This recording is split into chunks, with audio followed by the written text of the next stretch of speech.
वृद्धावस्था एक इंसान के जीवन का वह समय होता है जब उसे बहुत सारी बीमारियां अपने शिकंजे में कस लेते हैं। लेकिन तथागत गौतम बुद्ध का शरीर बुढ़ापे में भी बीमारियों से मुक्त था। उनकी चाल में एक अद्भुत चपलता थी। उनके चेहरे पर एक गजब का तेज था। जब वह घंटों ध्यान में बैठे रहते थे तो उनकी रीढ़ एकदम सीधी रहती थी। वह थकते नहीं थे। रात को सोते समय जिस अवस्था में वह होते थे, सुबह उसी अवस्था में उठते थे।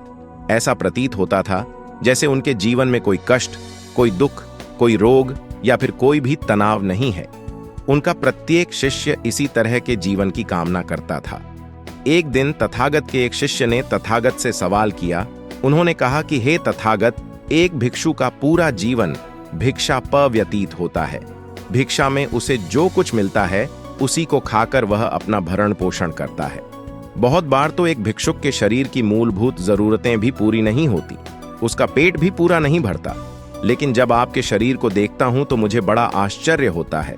इतना अल्पाहार भोजन करने के बाद भी आप इतने चुस्त, इतने फुर्ती और इतने तेजवान कैसे हैं? जबकि दूसरी तरफ मैं नगर के राजाओं को, सम्राट को देखता हूं तो उनकी तोंद निकली रहती है। बहुत बार वह वैद्य और हकीमों को बुलाते रहते हैं, यानी कि उनका स्वास्थ्य भी ठीक नहीं रहता।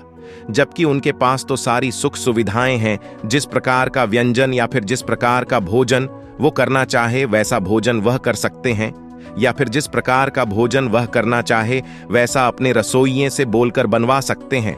लेकिन बावजूद इसके शरीर की पड़ाव से वह बहुत परेशान रहते हैं।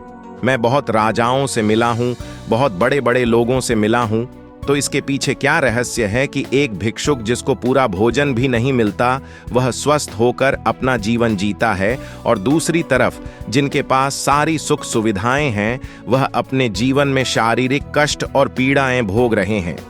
तथागत ने बड़ी ही सौम्य मुस्कुराहट के साथ उत्तर दिया कि मनुष्य जीवन पर्यंत भाग दौड़ में लगा रहता है।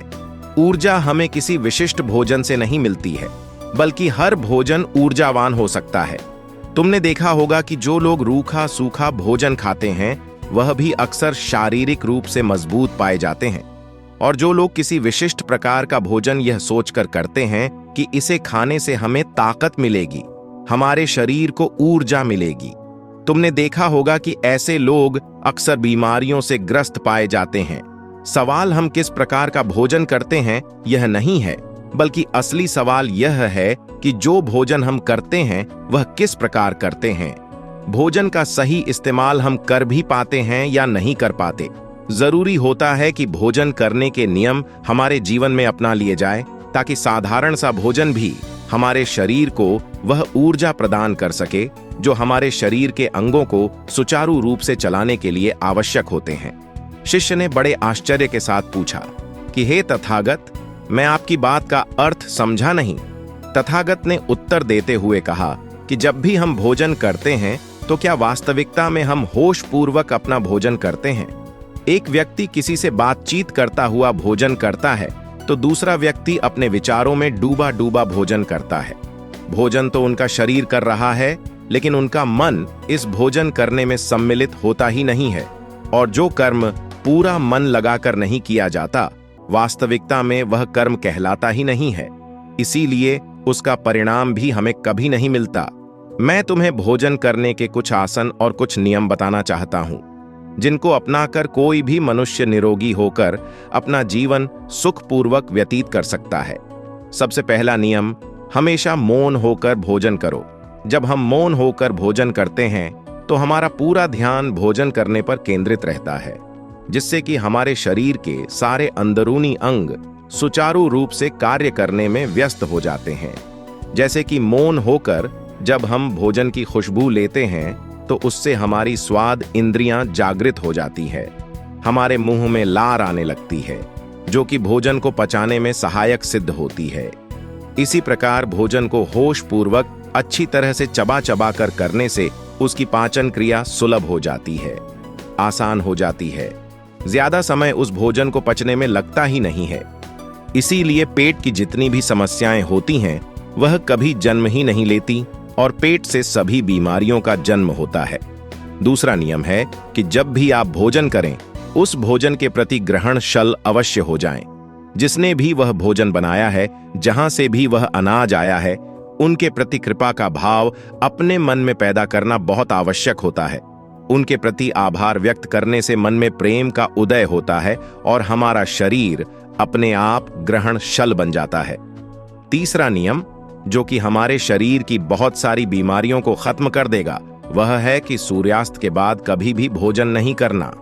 रात्रि के समय भोजन करने से हमारा शरीर उस भोजन को पचाने के कार्य में लग जाता है, लेकिन अगर रात के समय हम अपने शरीर को कोई कार्य नहीं देते हैं तो यह हमारे शरीर की बीमारियों को खत्म करने लग जाता है। हमारा शरीर अपने आप अपनी बीमारियों को ठीक उसकी मरम्मत करने की शक्ति रखता है, लेकिन पर्याप्त खाली समय न मिलने के कारण हमारा शरीर अपनी बीमारियों को ठीक कर ही नहीं पाता। देर रात्रि में भारी भोजन करने से पूरी रात हमारा शरीर उसको पचाने के कार्य में लगा रहता है, वह कभी खाली हो ही नहीं पाता है। इसीलिए हमारे शरीर में जो भी बीमारियां पैदा होने लग रही हैं, वह हमारा शरीर अपने आप ठीक नहीं कर पाता है। सूर्यास्त के आधे घंटे बाद तक आप भोजन कर लीजिए या फिर उससे पहले भोजन कर लीजिए, लेकिन रात्रि के समय भोजन करना शरीर के लिए हानिकारक हो सकता है। तथागत ने आगे कहा कि देखो, अच्छा भोजन वह माना गया है जो हमारे शरीर के साथ हमारे मन को भी प्रसन्न रखे। खाना खाते समय झगड़े के भाव रखना, किसी ऐसी जगह पर बैठकर खाना खाना जो साफ सफाई वाली ना हो, जो गंदी हो, या फिर ऐसे व्यक्ति के साथ बैठकर भोजन करना जिसके मन के विचार अच्छे ना हो, तो उससे हमारा मन कभी प्रसन्न नहीं हो सकता है। आवश्यक है कि खाना बनाते समय जो मनुष्य खाना पका रहा है, उसके मन के भाव प्रेम से भरे हुए होने बहुत आवश्यक हैं। अगर वह घृणा के, गुस्से के या फिर झगड़े के भाव रखेगा तो खाने में उसी प्रकार के गुण सम्मिलित हो जाते हैं। हर खाने का अपना एक विशिष्ट गुण होता है और यह गुण और ज्यादा अधिक हो जाता है जब यह मनुष्य के गुण के साथ मिलता है। अगला नियम बताते हुए गौतम बुद्ध ने कहा कि खाना जितना सुपाच्य होगा, जितना आसानी से पचने वाला होगा, उतना ही गुणकारी होगा। साधारण भोजन हमेशा सुपाच्य माना गया है, इसीलिए तुमने अक्सर मुझे दाल भात खाते हुए देखा होगा, क्योंकि यह सबसे साधारण भोजन है जो बहुत सुपाच्य भी है और हमारे शरीर को ऊर्जा भी प्रदान करता है। और यह भी ध्यान रखने वाली बात है कि जो खाना दूसरे जीव को प्रताड़ित कर कर बनाया गया है, यानी कि मांसाहार, उससे हमारा मन कैसे प्रसन्न हो सकता है। जिस जीव को मारते वक्त यातनाएं दी गई हों, जिसको कष्ट पहुंचाया गया हो, आखिरकार उसके मांस में भी तो वही गुण मिलेंगे। इसीलिए साधारण शाकाहारी भोजन हमारे शरीर के लिए सबसे उपयुक्त होता है। भोजन करने का अपना एक विशिष्ट आसन होता है। तुमने मुझे बहुत बार भोजन करते हुए देखा होगा, लेकिन हर बार मेरा भोजन करने का आसन एक ही रहता है। मेरी रीढ़ हमेशा सीधी रहती है। मैं शांत जमीन पर बैठकर भोजन करता हूँ, लेकिन जो लोग जमीन पर नहीं बैठ सकते हैं किसी कारणवश, तो उन्हें अपनी रीढ़ तो सीधी हमेशा अवश्य रखनी चाहिए, क्योंकि जब खाना पेट में पहुंचता है तो जब हमारी रीढ़ सीधी होती है तो वह बड़ी आसानी से सीधा हमारे पेट में पहुंच जाता है। और अगर हमारी रीढ़ मुड़ी हुई होगी तो हमारा पेट भी सिकुड़ा हुआ होगा, जिससे कि वो खाना ठीक प्रकार से भोजन नली से होता हुआ हमारे पेट तक पहुंच नहीं पाता है। तथागत ने अपने जीवन का एक किस्सा सुनाते हुए उस शिष्य को बताया कि एक बार मेरे पास एक सम्राट पहुंचा। वह अपने पेट से बड़ा परेशान रहता था। जब वह मेरे पास अपनी समस्या लेकर पहुंचा तो मैंने उनको बताया कि राजन, एक सम्राट के जीवन में शारीरिक मेहनत तो बहुत कम होती है, लेकिन वह भोजन बहुत अच्छा करना चाहता है।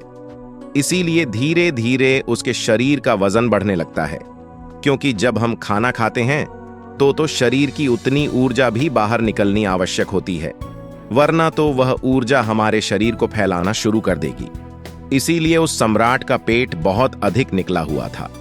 तो मैंने उनको सलाह दी कि पहले तो जो भी बावर्ची आपका खाना बनाता है उसको बोलिए कि ज्यादा मिर्च मसालों वाला भोजन ना बनाएं और हल्का भोजन रखें। अगर आपको शारीरिक मेहनत करनी है तो ही ऐसा खाना खाएं जिससे कि हमारे शरीर को ताकत मिलती हो, लेकिन खाली बैठे। अगर आप देसी घी या फिर मांसाहार जैसा भोजन करेंगे तो शरीर को उसे अपने अंदर समाहित करने के लिए अच्छी प्रकार मेहनत करनी भी आवश्यक होती है।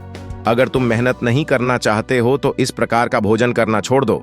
हल्का भोजन करो, साधारण भोजन करो, कम मिर्च मसालों वाला भोजन करो, जिससे कि तुम्हारे पेट में कोई भी बीमारी या कोई भी समस्या पैदा ही ना हो। शिष्य ने बड़े ही कृपा भाव से अपने हाथ जोड़कर तथागत को प्रणाम करते हुए कहा कि हे तथागत, सब कोई हमें यह तो बताता है कि हमें किस प्रकार का भोजन करना चाहिए, लेकिन भोजन करने के क्या नियम होते हैं, भोजन किस प्रकार करना चाहिए, उसके क्या आसन होते हैं, वह आपने आज मुझे अच्छी तरह से समझा दिया है।